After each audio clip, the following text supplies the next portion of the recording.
राहुल गांधी को क्या हो गया है? देखिए, इस भारत में अभी तक जब से बीजेपी सरकार आई है, कहीं ना कहीं उस बीजेपी सरकार से लोग इतना झूठ सुनते सुनते शायद आदी होते जा रहे हैं कि लोग सच नहीं सुनना चाहते हैं। आज हमारे माननीय राहुल गांधी जी ने जो सच कहा है, ये भविष्य के ऊपर सवाल नहीं खड़ा किया है, ये चेतावनी दी है कि अगर आप भारत की जनता अगर नहीं संभली, और उससे भी बड़ी बात, इसी तरह बीजेपी सरकार यूपी का भविष्य शराब पीकर सड़कों पर नाच रहा है, ये कहने का क्या मतलब है? देखिए, ये बात तो बहुत स्पष्ट तौर पे है। जिस तरीके से यूपी में चाहे भारत में जिस तरीके से कुशासन फैला हुआ है, लगातार पर्चे लीक हो रहे हैं, बच्चों को नौकरी नहीं मिल रही है, बेरोजगारी बढ़ती जा रही है, सड़क दुर्घटनाएं बढ़ती चली जा रही हैं। तो ये कह दिया जाएगा कि यूपी का जो भविष्य है वो सड़क पर शराब पीकर नाच रहा है। जब युवाओं को नौकरी नहीं मिलेगी तो युवाएं हताश होंगे। एक मनोवैज्ञानिक तौर पे ये कह सकते हैं। एक मनोवैज्ञानिक तौर पे बयान दे रहे हैं राहुल गांधी जी। राहुल गांधी जी को कोई गंभीरता से लेता है क्या? मेरा तो प्रश्न ये है। और जहाँ तक राहुल गांधी जी का बात है, तो भारतीय जनता पार्टी को स्टार प्रचारक हैं। वो जितना ही बोलेंगे और इस प्रकार की जो भाषा का प्रयोग करेंगे, निश्चित तौर पे अभी तो अमेठी से गायब। वो न्याय यात्रा के लिए जो निकले हैं, दरअसल वो आप लोग का प्रचार कर रहे हैं बीजेपी का। बिल्कुल कर रहे हैं। राहुल गांधी जी ऐसे बोल करके ही भारतीय जनता पार्टी का ही प्रचार करते हैं। मैं मानता हूं कि भारतीय जनता पार्टी के स्टार प्रचारक हैं वो।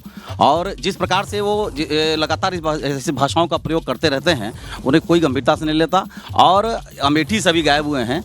निश्चित तौर पे आप देखिए, कांग्रेस का जो हश्र होने वाला है, आप देखिए 40 से भी नीचे कितने आएंगे, अभी कुछ कहा नहीं है। पहले समाजवादी पार्टी के नेता से भी इस पर मैं कमेंट ले लूं, फिर आता हूं आप लोग के बीच भी जनता जनार्दन के भी सवाल होंगे।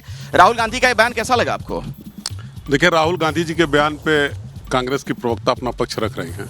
तो इंडिया गठबंधन में साथ हैं कि अब मतलब आज चूंकि खबर आ गई है कि आप लोग अलग अलग हो सकते हैं? अलग होने और साथ रहने का सवाल तो तय हो रहा है, लेकिन हमारे नेता आदरणीय अखिलेश यादव जी ने बहुत स्पष्ट रूप से कहा, जब न्याय यात्रा उत्तर प्रदेश में आई थी तब भी कहा था और आज भी कहा कि बिना सीट शेयरिंग में कोई मंच साझा नहीं होगा, कोई बातचीत आगे नहीं होगी। जब सीट शेयरिंग, लेकिन वो यात्रा में शामिल होने वाले थे, इस तरह की खबरें आ रही थी उनको।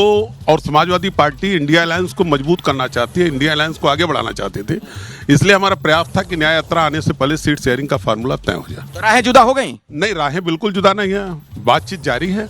ये कौन सा रास्ता है जहां पर जुदाई भी नहीं हुई है और साथ साथ चल भी रहे हैं? जी, आप हंस रहे हैं। बीएसपी कहाँ है? बीएसपी बहुजन समाज पार्टी देश की राष्ट्रीय पार्टी है, चौथे नंबर की। और राष्ट्रीय पार्टी का दर्जा कहाँ है आपके पास? अभी तो है राष्ट्रीय, जी राष्ट्रीय पार्टी का दर्जा अभी भी मौजूद है। जब अभी लोग विधानसभा का जो चुनाव हुआ है, वोट ऑफ परसेंटेज को आप देख लीजिए कि बीएसपी ने अच्छा रिस्पांस दिया। सीट नहीं, उस बात को छोड़िए, आप क्या कह रहे थे? देश के लोगों ने कांग्रेस पार्टी की सरकार को भी देखा है और मौजूदा समय में भारतीय जनता पार्टी की सरकार को भी देख रही है। अब इन दोनों सरकारों से जनता त्रस्त हो चुकी है, परेशान हो चुकी है, और देश की जनता अब बहन मायावती को देश का प्रधानमंत्री बनाना चाहता है। मतलब मायावती जी प्रधानमंत्री बनने जा रही हैं? जी बिल्कुल बनना चाह रही हैं। कैसे, जरा फॉर्मूला समझाइए। आपको याद दिलाना चाहता हूं कि 10 नवंबर 1990 को 64 सांसद लेकर चंद्रशेखर देश के प्रधानमंत्री बने थे। उसके बाद 1996 को 46 सीट लेकर एचडी देवगौड़ा साहब देश के प्रधानमंत्री बने थे। और बहन मायावती उत्तर प्रदेश से 40 से 50 सीट जीतने जा रही है। और अभी कितने एमपी हैं आपके? अभी 10 एमपी हमारे हैं। अच्छा जी। और इसको बढ़ा के कहाँ पहुँचा देंगे आप? अब हम बनाएंगे सरकार, जिस तरह से देवगौड़ा साहब प्रधानमंत्री बने थे, चंद्रशेखर साहब प्रधानमंत्री। मायावती जी सुन रही होंगी तो आपकी बात उनको बहुत अच्छी लग रही होगी अभी। बिल्कुल बिल्कुल। देश की कौन बनेगा प्रधानमंत्री आप लोग बताइए जरा, फटाफट हाथ उठा के बोलिएगा। हाँ बोलिए, खड़े हो जाइए, खड़े होकर बोलिए। हाँ जी, देश का प्रधानमंत्री जो है वही बनेगा, और 2024 में नहीं 27 यानी पूरे भविष्य देश के प्रधानमंत्री नरेंद्र भाई मोदी। मोदी जी हमेशा प्रधानमंत्री रहेंगे? अच्छा, मोदी जी को कोई नहीं हरा पाएगा, निश्चिंत। राहुल गांधी जी यात्रा पैदल नहीं, लेट के निकालेंगे, तब भी नहीं जीता।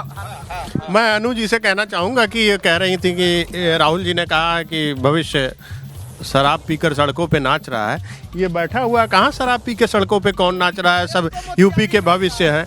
और आप इतनी सुरक्षित खड़ी हैं यहाँ पर, अगर इस तरह का चीजें होती तो कैसे हमारी बहनें सुरक्षित रहती? जैसे ही घड़ी का काटा दोपहर 2:30 पे आए, बबीता जी का दिल सास बहू साजिश के लिए मचल जाए। और ये है इनकी बहू, पूरे दिन ऑफिस की टेंशन हो जाए गॉन जब ये करें अपना फेवरेट शो फ्री टाइम पे ऑन। इनकी तरह आप भी देखिए अपना फेवरेट शो अपने टाइम पर और डाउनलोड कीजिए एबीपी लाइव ऐप अपने स्मार्ट टीवी पर।